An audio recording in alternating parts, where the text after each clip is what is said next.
This meeting is being recorded. Order, please.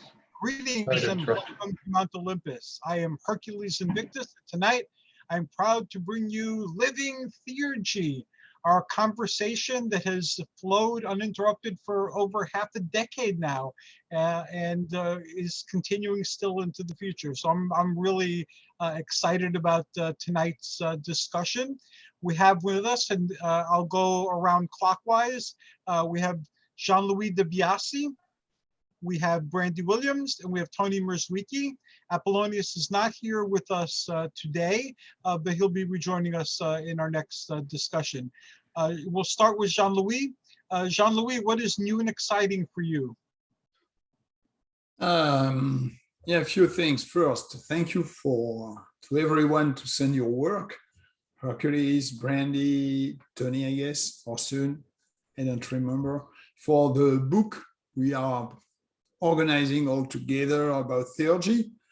I'm sure I will be the last to send my piece, but this is not a big deal because I'm still waiting for some answers from Llewellyn.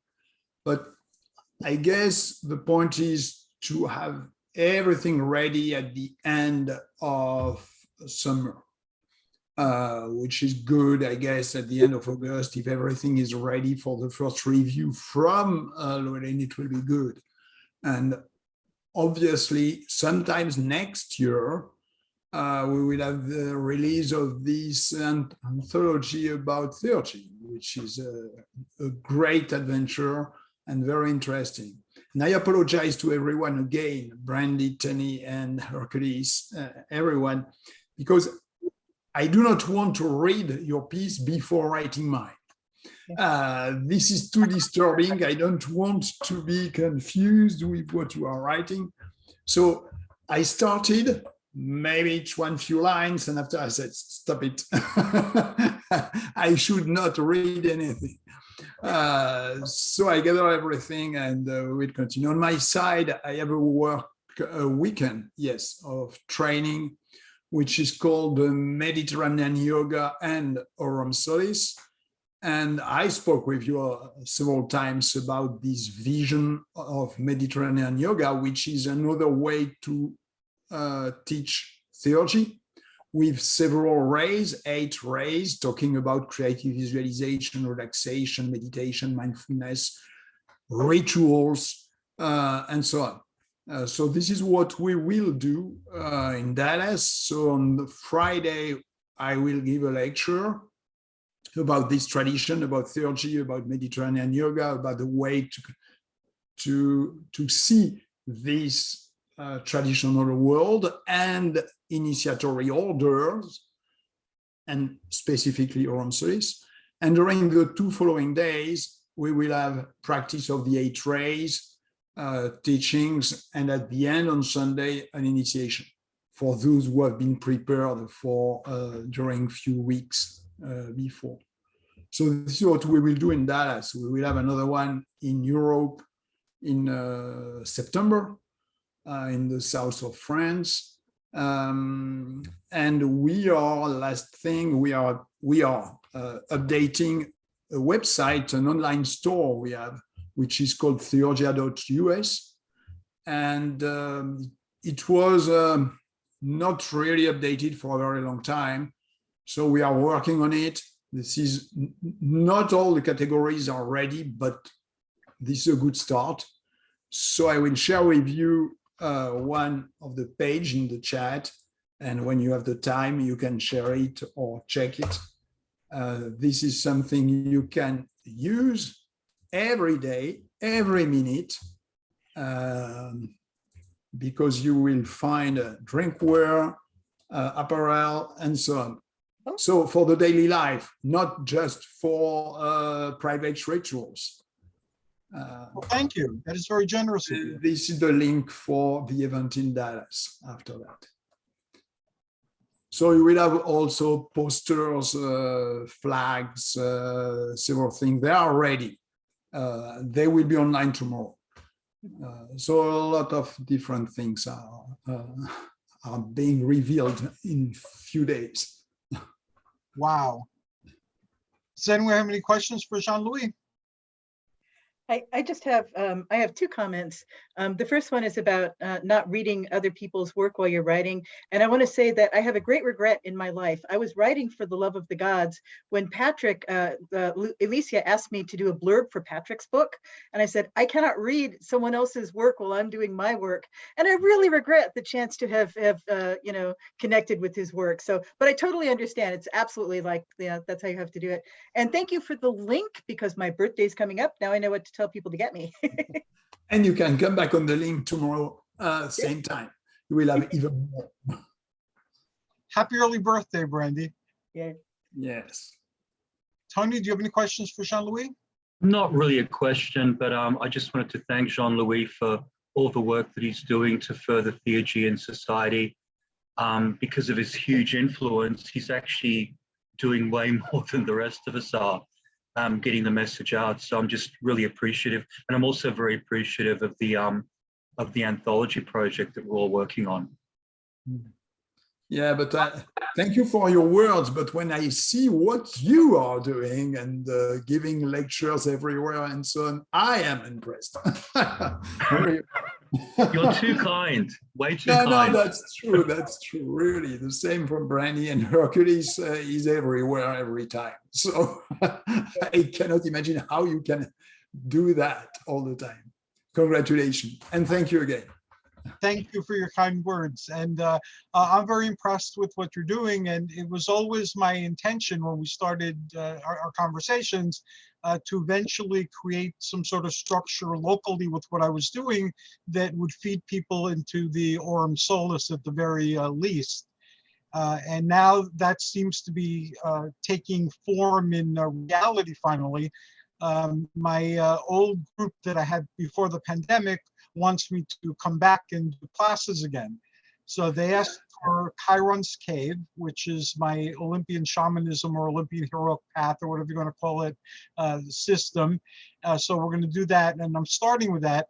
And they also asked for theurgy.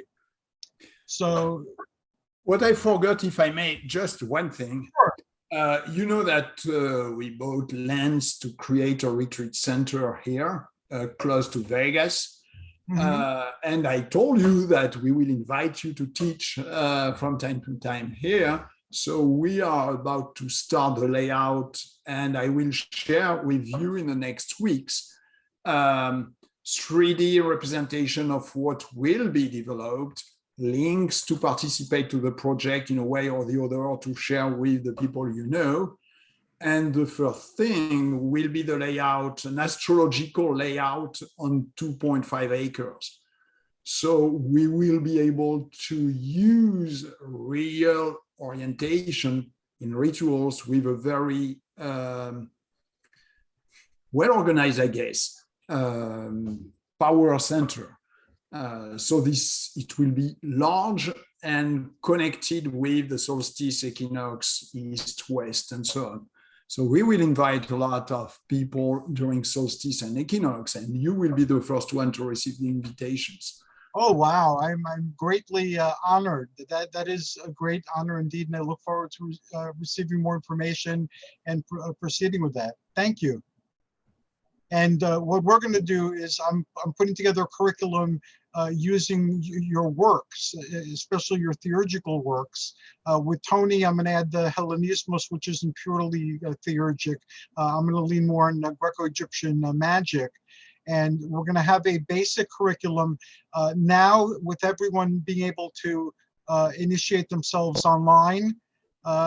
What I want to try to do to supplement that is, if you let me know what the ideal student you're looking for is, I could at least prepare students so that when they come and sign up to get self-initiated with the Aurum Solus or with the Assembly of Hermes also, I've been talking to them. They're doing now also initiations through the computer. That, you know, what would be the perfect student, and I'll try to prepare people to benefit the most from what they're going to be learning with you, because what you're teaching is much more advanced and focused than anything I'll be doing. So I would be honored to send them your way. Thank you very much, Jean-Louis. You're welcome. Brandy, what is new and exciting and that is contributing to the theurgical universe we're all a part of? Well, I am working on reprinting my book, The Woman Magician, through my press, Mnemosyne Press. That's M as in Mary, N as in Nancy, Mnemosyne Press. I say it again, Hercules, say that for me, because you have a different pronunciation. Mnemosyne.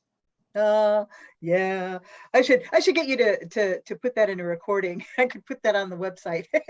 So if you show me how to do it, I'll gladly do it. It's a deal. Yeah.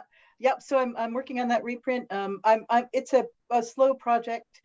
I am targeting October 1st, no later than October 1st to release it, because that's what I'm going to be keynote for the Sisterhood of Avalon Women in Magic conference. So that's the big project that I'm working on currently. Oh, that is so exciting. I first became aware of all of you before we actually connected, but I became aware of Brandy with Ecstatic Ritual. That was a book I had read long ago, and I was very, very impressed with how she used her knowledge and her imagination to re-envision something from antiquity and make it relevant in the present, and very powerful and faithful to its roots, yet quite unique. So when I saw For the Love of the Gods, I said, I wonder if this is the same person, and looked through my library and found the book. And I've been impressed with everybody, but Brandy's been kind of like my muse in very many ways. She's the one that suggested these conversations we've been having. And so again, thank you, Brandy, for everything. Whatever you say, I'm your muse. I'm so flattered, because, you know, I have aged since I wrote that book on sex magic. That's what I did when I was young. Me too. All right. Thank you, Hercules. Does anyone have a question for Brandy?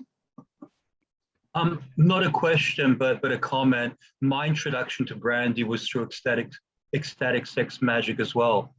I picked it up in a bookstore in Sydney. It was the early 1990s, as I remember. And I remember looking through it thinking, wow, this woman's really got it all together.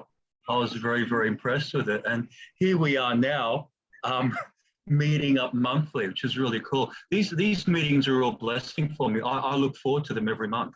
Just nice being with kindred souls. Me too. Thank you, Tony. Jean-Louis, do you have any questions for Brandy? No, just a frustration. I don't know the book and I didn't read it, so I want to read it. So you are talking about something exciting and I want to see it. It's actually was it's a print on demand from Imanian Press. I'll send you a link. Thank you. Thank you. You can send it in the chat if you want. Okay. Thank you. And Tony, what is new and exciting with you? We're participating in the same event. Indeed, we are. It's actually my first time in New York City.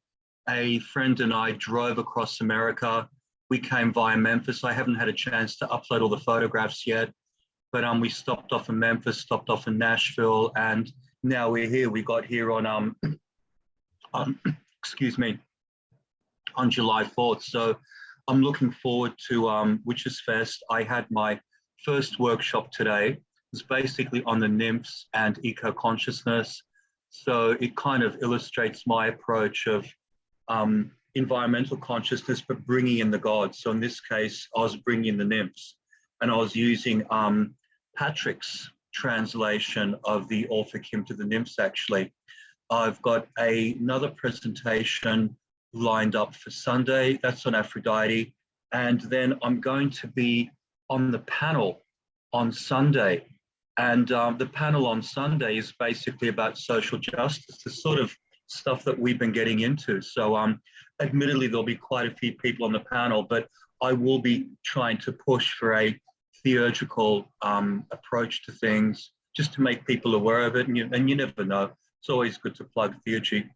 And tomorrow, Saturday, I'm actually going to go in and check out the event, meet Star in person. I was hoping to meet you, Hercules, but unfortunately you can't get there. Yeah, Yesh is going to be there. Clifford's going to be there. There should be, quite a few interesting people to hang with. And then at the end of it, the Temple of Thelema are putting on a public ritual.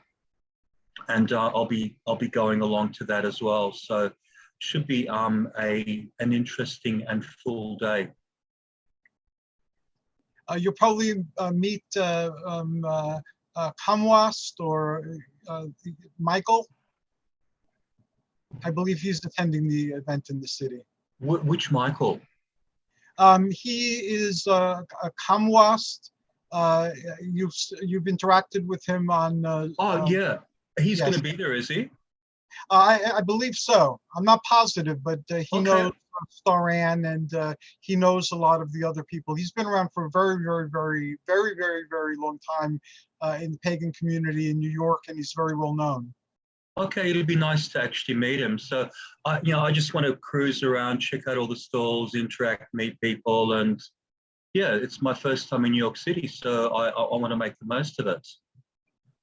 And Staran, they participate in social justice and other social projects. She has started a rather interesting temple with certification. She does a lot of work with the community so they understand paganism a little better.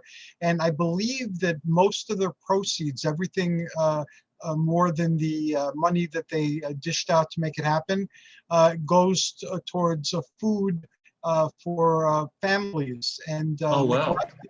She had fed 47 families. I don't know for how long, but all the money they made, they put toward that.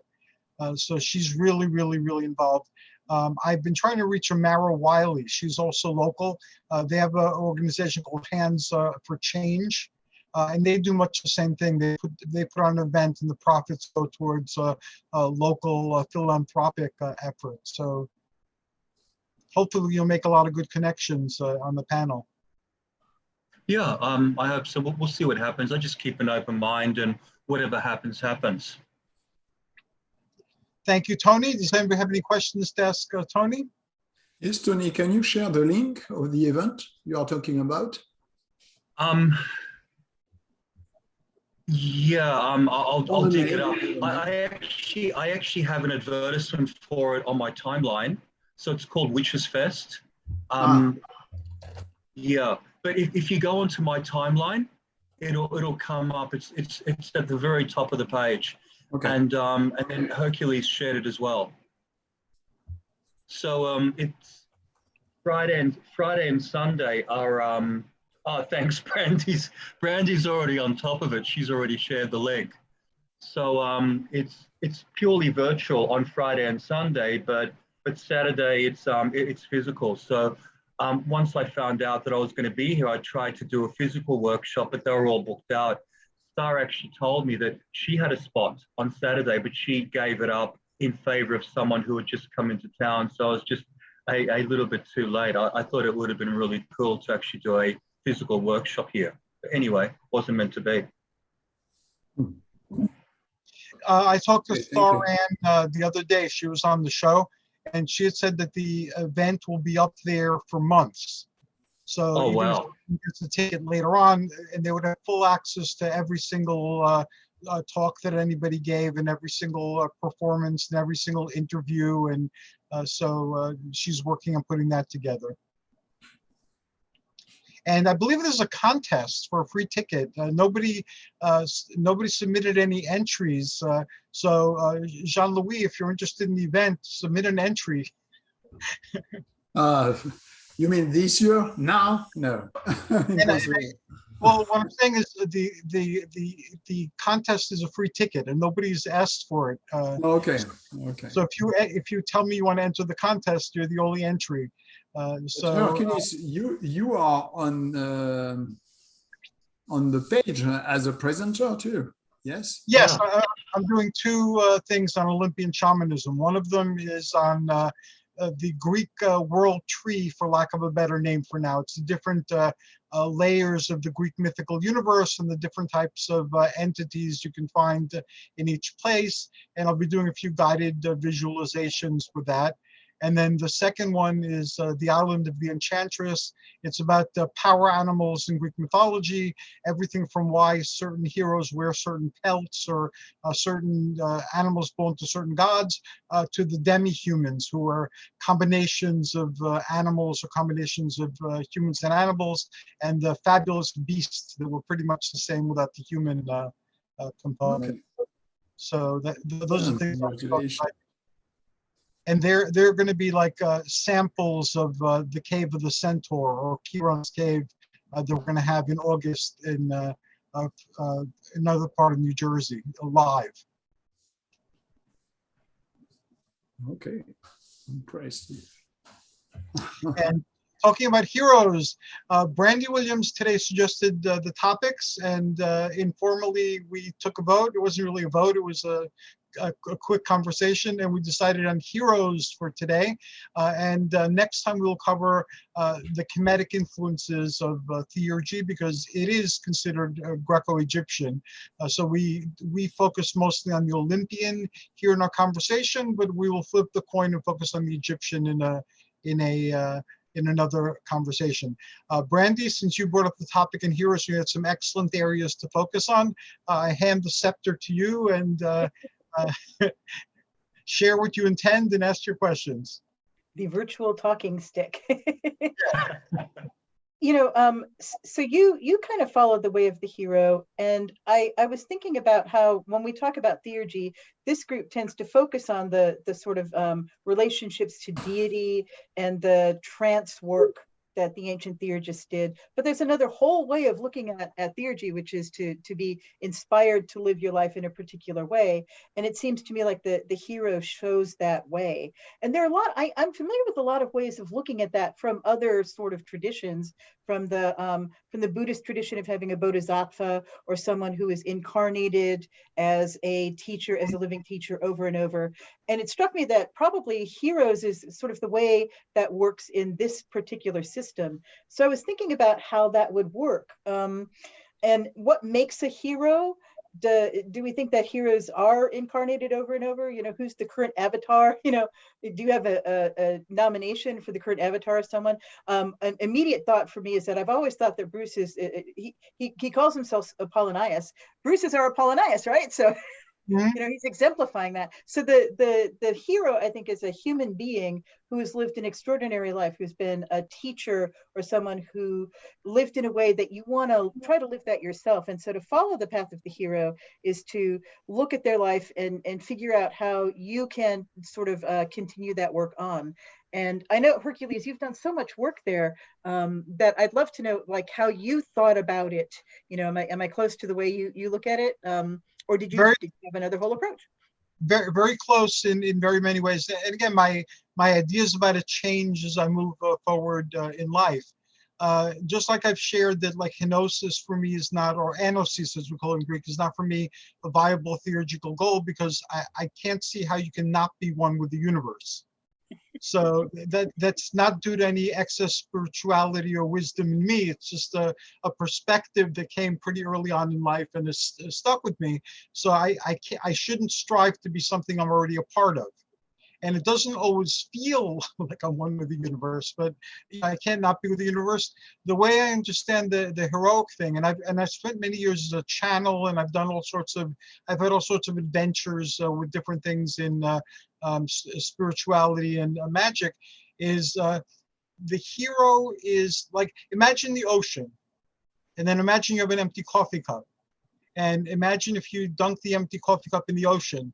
What's in the coffee cup and what's in the ocean are the exact same thing, but the ocean can do a lot more than the coffee cup, although you can do saltwater things with what's in the coffee cup. So that's how I see it. I believe that we're all divine already, and that even if we're not aware of it, we're fulfilling some divine purpose. And a lot of my life has been spent, you know, asking those type of questions. So in the beginning, it's kind of like, what divine force do you represent? And for me, it's always been Hercules. And in the Hercules mythology, you have, as part of the mythology, Hercules was produced for a specific purpose, to help the gods with the gigantomachia, the gigantomachia, I guess, a more English thing. So he was selectively bred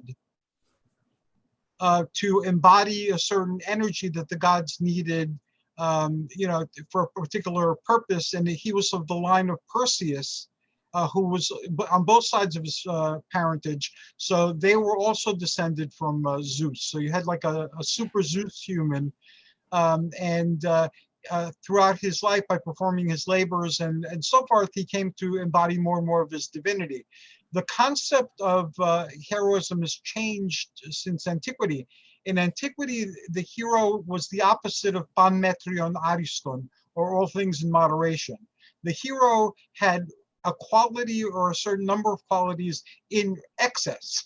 Real excess, total imbalance. There was nothing balanced about the ancient hero, but they embodied a particular quality, and they brought that quality to the world. And to the extent that they were attuned to that quality, they accomplished, what they were meant to do in the world. So now we think of the hero as more noble, because heroes did shitty things in the original myths, and even with superheroes now you can argue it.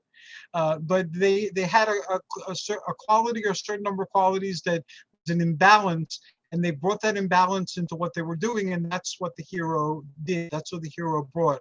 So as I wrote in my submission for our project, Hercules was the most embodied son of the chief of the Greek pantheon, but he still made tons of mistakes, most of them tragic. And yet, even though he made many tragic mistakes that brought him to the fringes of the law during his time, he contributed a lot to mankind.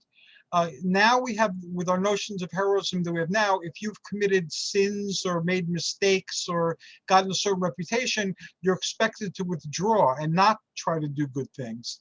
And the message of Hercules is, human life is hard. Cut people some slack, that even when you're doing your best, you're going to screw up. And that's okay. It's part of being human, and the human experience has value in and of itself. So it's a matter of who is the god whose stories you're living. And if you're not into mythical figures where you could use a Jungian or you can use the Joseph Campbell approach to kind of find the stories that you're living, you know it because you're attracted to those stories on television, in books, in comic books, in games, in magazines. We keep going into a particular genre of tale. It's like the divine likes looking into a mirror, like Aphrodite does when she's looking into a mirror in some of the representations. The divine likes to do that. So that's a really good place to start to find who your divinity is. And then the stories, if you don't take them as what to do, like they're not examples of what you should do. They're examples of what can happen if you do a particular thing, if you're a particular type of person. And they'll tell you tales of when good things happen, and they'll tell you tales of when bad things or tragic things happen. And it's a process of learning. So you become part of a story that you're living anyway, unconsciously. And Joseph Campbell and Jung have shown us that we live these archetypical tales, and we get kind of stuck in them. And I've come to believe that our purpose as individuals within the Olympian schema is to free the gods from their stories. So I don't know if that makes a lot of sense, if I gave enough background for it to make any sense. But the gods are stuck in stories. These stories are timeless, and we live them endlessly. So our individual lives are like timeless variations of the same tales told over and over and over again.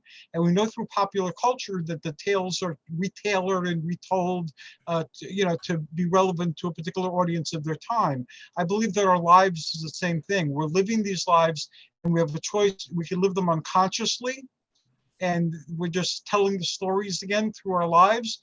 Or if we become conscious and if we become clearer, then we can make different choices. We can consciously strive for different outcomes in our reliving these stories, and we could free the gods from their stories. Sorry about that. I went off on a tangent there. Don't apologize.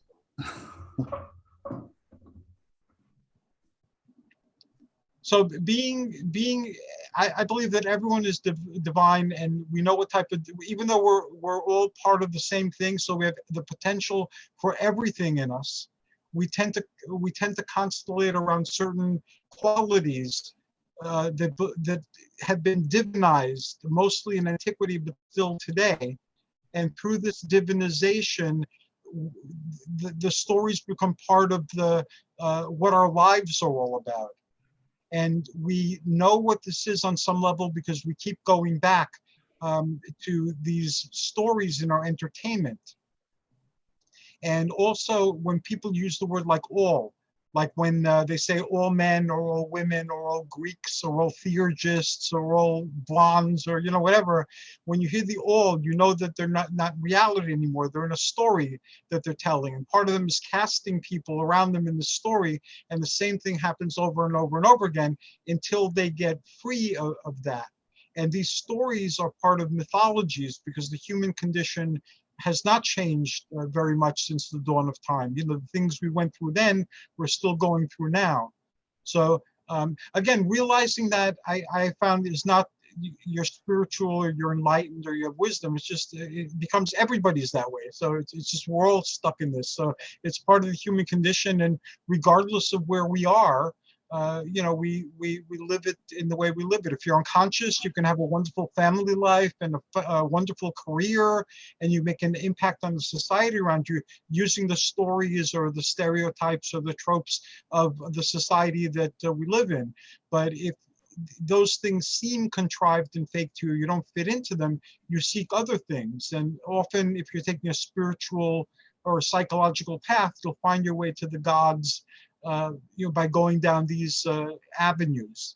And that, again, realizing it's there all the time. It's just seeing it. And then if you can get past the you're special because you see it, you realize that everybody is going through it, and it's part of the human condition.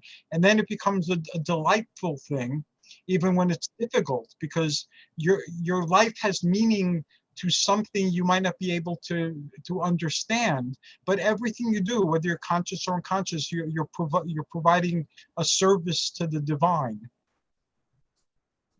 And that's my opinion anyway.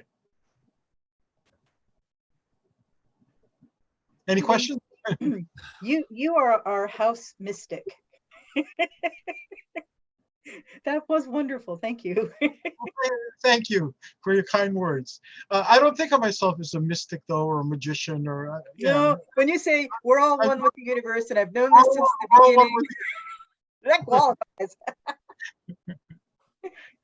But I value these conversations that we have because I found in my years of experimenting and that I seem to have a resonance with people who are more magically inclined, and that some of the conclusions that they've come to by whatever path they came to them within the magical traditions have exposed them to many of the same thoughts and concepts.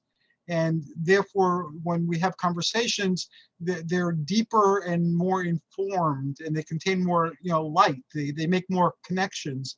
And I had a very difficult time when I was exploring it through the pagan religious groups, for instance, or so forth.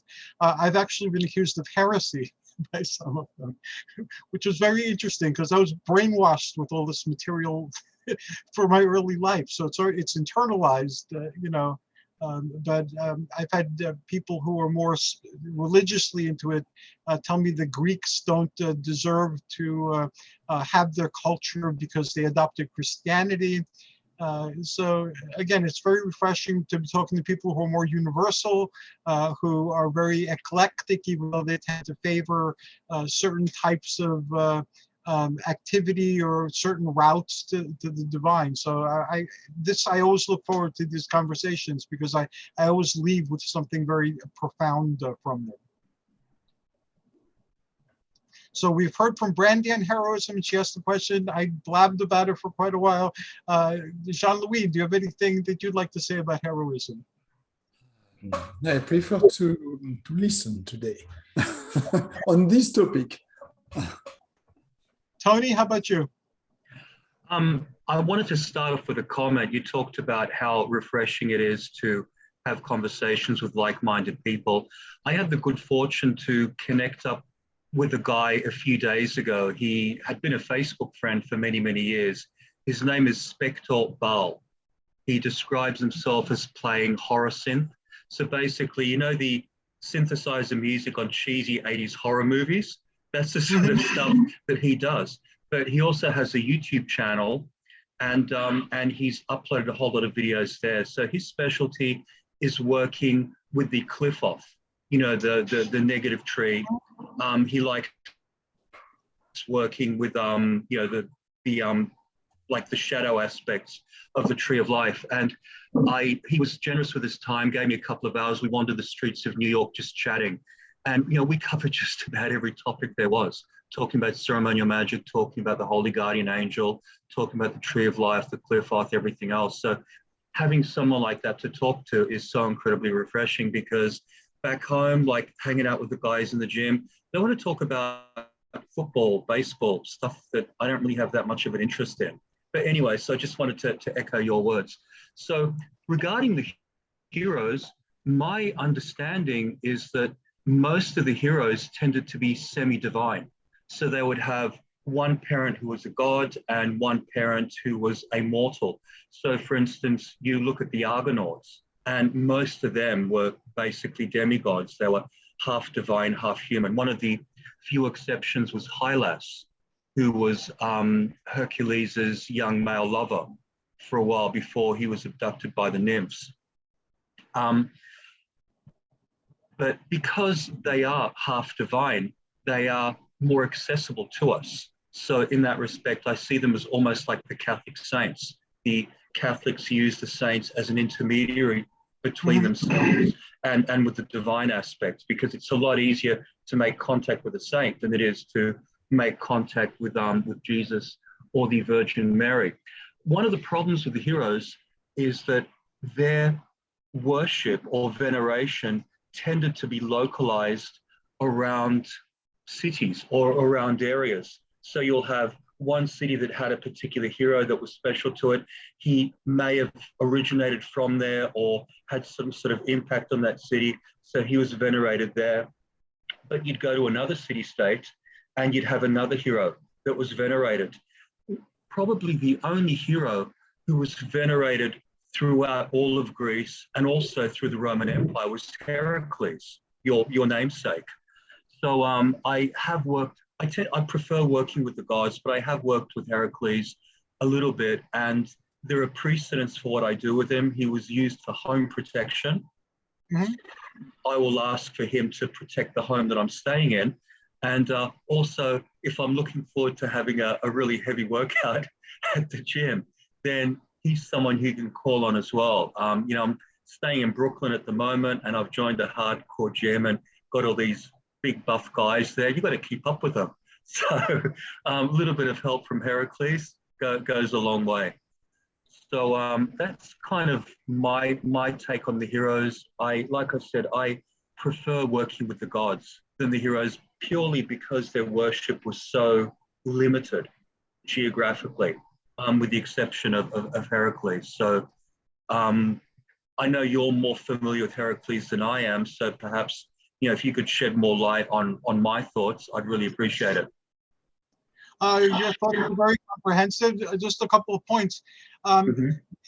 With the divine parentage, it worked not exactly the way the common understanding is a lot of times. In the Afro-Caribbean religions, you have the god who owns your head. And this existed back in antiquity too with Theseus, because Theseus had two fathers. So one of his fathers was the king of Athens, and the other one of his fathers was Poseidon. So they were both his fathers in the stories. And a lot of the gods had the twins who weren't divine. And it wasn't known who the father was, you know, until later on in life when they assumed their heroic thing. So the hero would come into history too, like Milo Croton, who invented bodybuilding, invented progressive resistance. he was Hercules in several campaigns where he donned the lion skin and he embodied and brought down Hercules into the battle. And Mark Antony was thought to have been an incarnation of Hercules until his later days when he became an incarnation of Dionysus. So the gods were very fluid, and the gods would come in through people. Like you have the story of Mentor in the Odyssey. Our word mentor comes from that person in the Odyssey. He was a mentor for the house of Odysseus, but he was actually Athena sometimes. So the gods, came in and out of heroes and in and out of people and impersonated, people. So it was a lot more fluid. And you're absolutely right. They were like the saints. They were considered intermediaries. They often took the form of snakes, and the snakes were fed by local communities. And some of the heroes got syncretized into saints, like happened again in the Afro-Caribbean cultures when they were brought here. So, for instance, there's a Saint Odysseus, and the Hercules was syncretized into Saint Luke because at the first couple of centuries of the Christian era, he was best known for health and hospitals and hot water therapies and gyms and spas and things like that. So he was syncretized into Saint Luke, the glorious physician in Christianity. So yeah, that did happen as you described. Brandy, is your question answered, or do you have another question? That's great. And one of the things that I kind of think about, I hadn't really thought about the divine human parentage of heroes, that in addition to being sort of part of the chain of being, where there's gods and then daimones and then heroes and then humans, in addition to that, they sort of make the bridge because they are both human and divine. And yeah, the saints map onto that, but Christ maps onto that too. Remember that it's important that his mother is human because that makes him both human and divine, so he makes a bridge. So they're all kind of like Christ figures in a way, right? The heroes, but I wasn't really thinking about them in terms of that, but more like in terms of teachers or great exemplars in the past. And so I thought all of the teachers of Neoplatonism, all the great teachers, like would fall into the hero category. And so I kind of tend to think about them and have them inspire me. And look at who I want to, and also role models, right? So that's another sort of aspect of that. They're people whose lives then I want to pattern or can inspire me in my life. The most experience I have with that is actually not in this tradition, but in the Tibetan Buddhist tradition. I worked with Tara Mandala taking their 21 Taras class, and Lama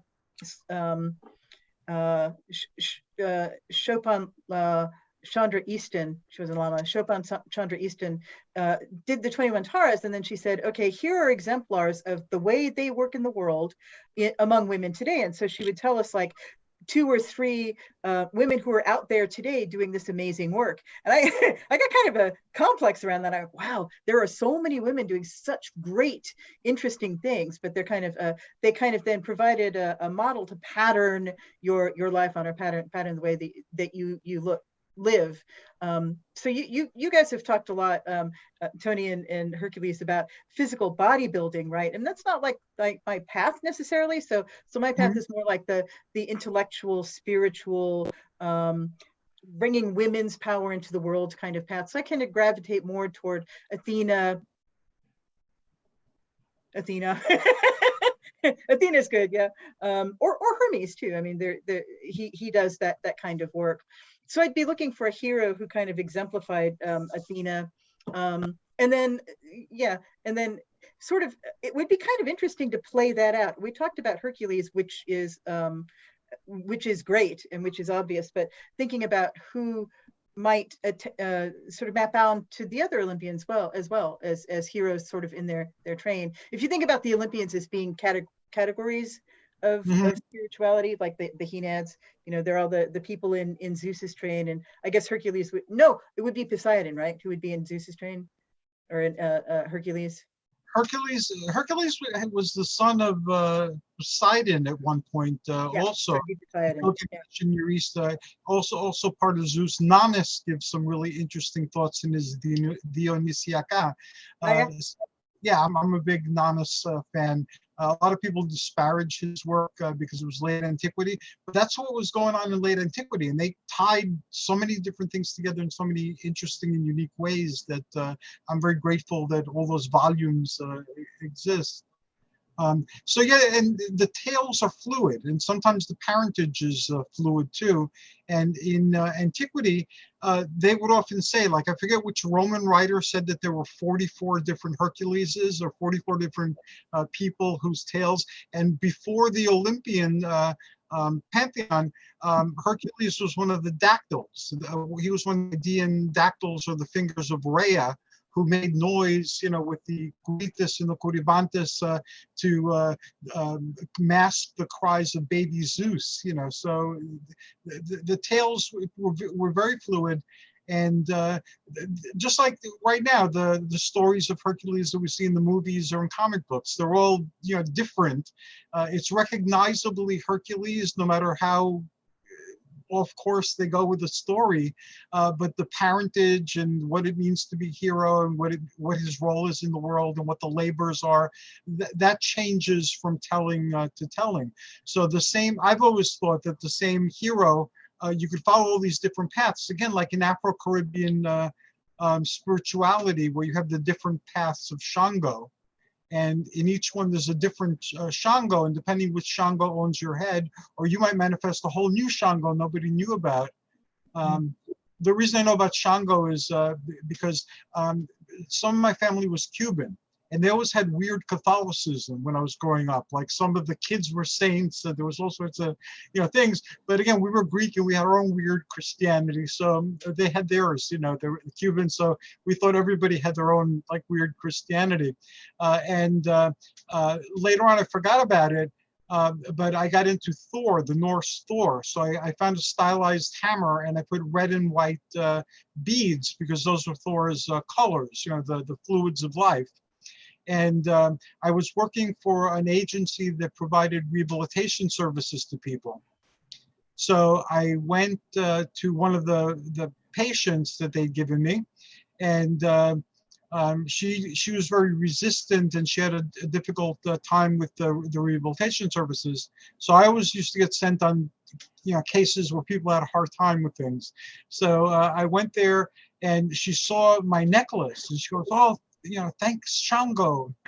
I asked her what she meant by that, and she said that she had prayed to Shango, because she was having difficulty with the rehabilitation. And there I showed up, with a hammer that looked kind of like an axe, and also the red and white beads, which also Shango's color, and he was syncretized into Saint Barbara. And anyway, she taught me a lot about Santeria as I was helping her through the process, and I managed to help her. And I learned about Santeria, and all of a sudden that strange Catholicism that my cousins had made a lot more sense than it made when I was growing up.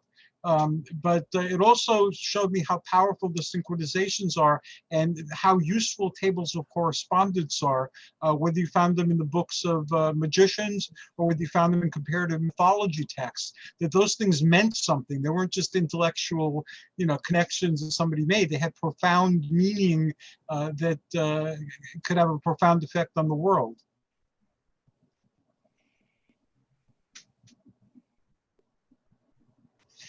Do you have an example? Do you have an avatar that you follow, a particular? You're a hero whose path you follow? Well, I don't know that the teachers qualify as heroes in that context, but I am inspired by Asclepigenia, of course. I'm sure I am not pronouncing that the way you would. Okay, the gods don't care. Yeah, that's it, exactly. But I'd also like to hear if Tony has somebody who inspires him. As I mentioned before, the only hero that I've worked with is Hercules, because he was venerated everywhere. But I've just got a couple of observations. Brandy, you mentioned that you are drawn to Athena and Hermes. The thing with Athena is that she is a wisdom goddess. She presides over arts and crafts, but she also presides over warfare.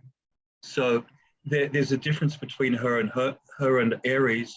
Ares is thought of as just being very bloodthirsty, whereas she was more in charge of intelligent warfare or strategic warfare. But that implies that she's training in martial arts. She's doing exercise, she's working out. Also, you look at Hermes. Hermes may be a god of communication. He's a god of wisdom, but guess what? He presided over gymnasiums. The Greek culture was such that with the wealthy Athenian males, they had a lot of leisure time. So they would spend a lot of time in gymnasiums. So you'd have these older philosopher types in their robes and these young naked male athletes sort of oiled up and strutting their stuff. It was all quite salacious. But you know, it was part of their culture. And the other observation was Hercules mentioned the dactyls. I would have to look this up, but my understanding was that they were ancient magicians working with Hephaestus in volcanoes. So I think of the dactyls as these, you know, mysterious magician types that we really don't know very much about. That's how they were looked at in the PGM documents, the Greek magical papyri. Those were the Kabiri who were working with, again, I'm a Lemnian Greek, and Kabira, the wife of Hephaestus, who birthed the Kabiri. She's on Lemnos. She was a mermaid in the mermaid colony there, and the Lemnian and the Samothracian mysteries were very similar. So yes, there are phenomenal similarities, and they're often bunched together. The dactyls, the Kabiri, the Corybantes, and the Coritas, but there are slight differences between them. They're like regional versions of something very similar. Some people throw the Tilchinas in with them as well. And the version of Hercules that I'm currently working on now, that speaks to me the most powerfully, is both the Hercules that Nonus introduces, and I've been working very heavily with like the space spiritualities that are kind of like neo-theosophies, and the Hercules of theosophy. And in theosophy, Hercules is a creator god. So he's a god of creativity. He's a god of nurturing, a god of guiding evolution. So I've played with other, paths of Hercules, and right now those are the ones that, as I get older, that I'm playing with the most. Jean-Louis, how about you? Do you have a hero or a avatar or a patron saint or somebody that inspires you? You mean beside Thomas Jefferson? That is a really good one. He certainly affected our nation very powerfully. No, I am kidding, and at the same time, no. Because yes, we are talking about ancient mythology, Egyptian, Greek, and so on. But open the news, and all over the news, we are talking about heroes. The world is everywhere. All the time. So can we really use these words, or can we also see historical figures that have been really important in the history of this country or other countries in the same way? That means real people who became more than the average human. So this is another way to see that, not just in the past, but in the close story from us. Maybe not in the present. I'm not so sure about it. But at least Jefferson or Franklin could be people seen like that. That is very true, and it again goes to the point. They did phenomenal things, and they brought much light to our world, and they're worthy of emulation on some level. But on other levels, Jefferson was a slave holder, and people found him very difficult to get along with on many different levels. Benjamin Franklin probably belonged to the Hellfire Club when he traveled. Yes, with the Hellfire Club, with